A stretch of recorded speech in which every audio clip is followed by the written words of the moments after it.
Kuberitakan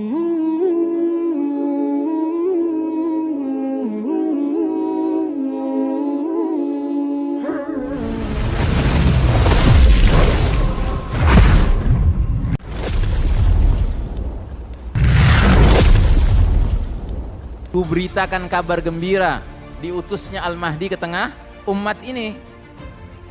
Jadi di balik bencana-bencana ini ternyata akan muncul pertolongan Allah, ya.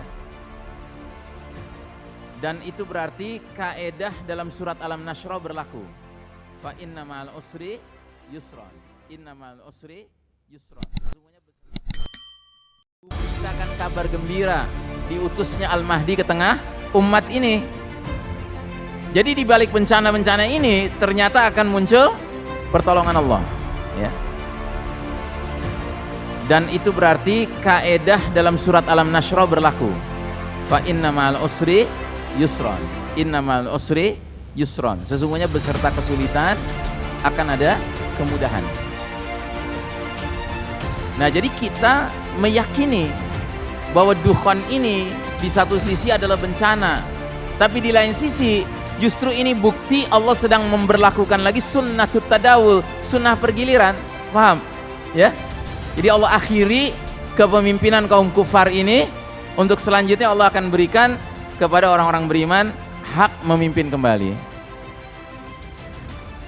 Maka kehadiran Al-Mahdi benar-benar pada waktu yang tepat, ketika semua manusia pada umumnya dalam keadaan panik, dalam keadaan kelaparan, dalam keadaan bingung, dalam keadaan nggak bisa menyesuaikan diri karena tiba-tiba handphonenya nggak bisa nyala lagi, ya kan?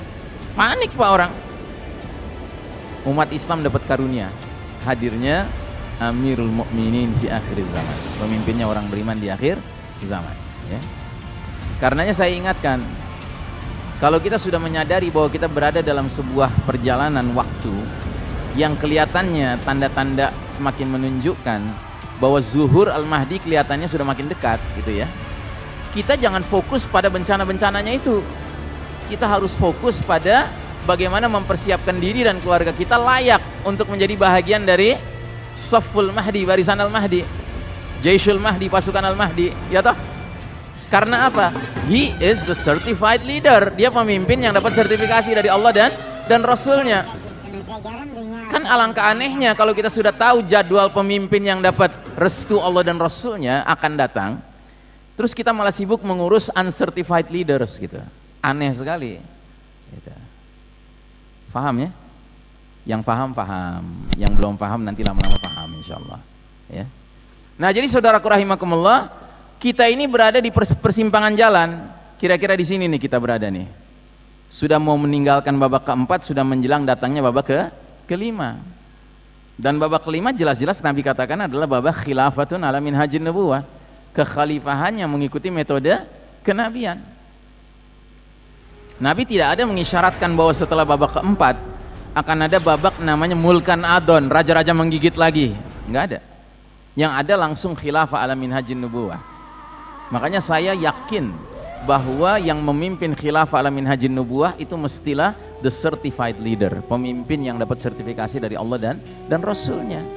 Nggak bisa kita yang merekayasa pemimpin gitu untuk muncul, ya kan, terus dia mendirikan khilafah ala minhajin nubuwah. Nggak bisa pak, ini harus Allah terlibat, harus tadbir rabbani, harus skenario Allah, ya, untuk mengeluarkan kita dari situasi yang sudah kalangkabut ini, kalangkabut, ya kan, seperti sarang laba-laba, benar-benar. Nah, karenanya kita juga meyakini bahwa perpindahan kita dari babak mulkan jabriyah menuju babak khilafah ala minhajin nubuwah harus melewati masa transisi penuh ujian, rintangan, cobaan, tantangan, bencana-bencana, sekaligus kita akan mulai ya, kuatkanlah iman kami, terimalah amal-amal kami, sehingga kalau engkau panjangkan umur kami melewati bencana-bencana besar ini, engkau izinkan kami bisa bergabung dengan pemimpin yang kami nanti-nantikan, Al-Mahdi, ya. Itu benar, boleh kita minta begitu, ya. Tapi jangan karena kita tahu Al-Mahdi nggak mungkin muncul kalau dukhan belum terjadi terus kita minta ya Allah segerakan dukhan. Nggak benar itu, ya. Nggak begitu kita cara berpikirnya.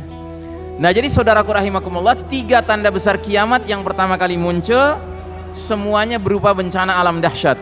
ad-dukhan, pembenaman bumi di timur, pembenaman bumi di barat. Ketiganya diduga kuat disebabkan oleh batsyatal kubra, hantaman keras dari langit, yaitu berjatuhannya bongkahan-bongkahan batu dari langit alias pecahan-pecahan meteor. Nah, ini dia kronologi 10 tanda besar ya. Ad-dukhan, pembenaman bumi di timur, pembenaman bumi di barat ya. Ketiganya karena batsyatal kubra, hantaman keras meteor besar. Baru setelah itu hadirlah Al-Mahdi ya. Jadi Al-Mahdi itu hadir benar-benar pada titik di mana umat manusia, bukan saja umat Islam, sedang menghadapi kekacauan efek dari bencana-bencana besar ini ya.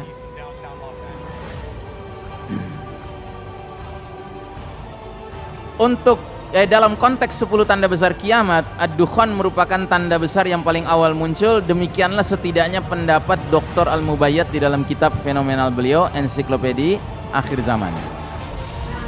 Pada saat para pendukung Dajjal merasa yakin bahwa sistem kafir syirik yang mereka bangun telah sempurna untuk mempersilahkan hadirnya dan bertahtanya sang juru selamat, Messiah mereka, yaitu Ad-Dajjal, di kursi kepemimpinan Novus Ordo Seclorum, justru ketika itulah Allah takdirkan datangnya azab pedih sebagai makarullah, mementahkan makar mereka. Maka berlakulah ayat wa makaru wa makarallahu wallahu khairul makirin. Orang-orang kafir membuat tipu daya bikin tatanan dunia baru ini dengan mengandalkan teknologi canggih sebagai fondasi utamanya, pilar utamanya ya kan. Nah, Allah balas tipu daya mereka justru dengan memacetkan teknologi canggih itu ya, mengakhiri ya. Dan Allah sebaik-baik pembalas tipu daya ya.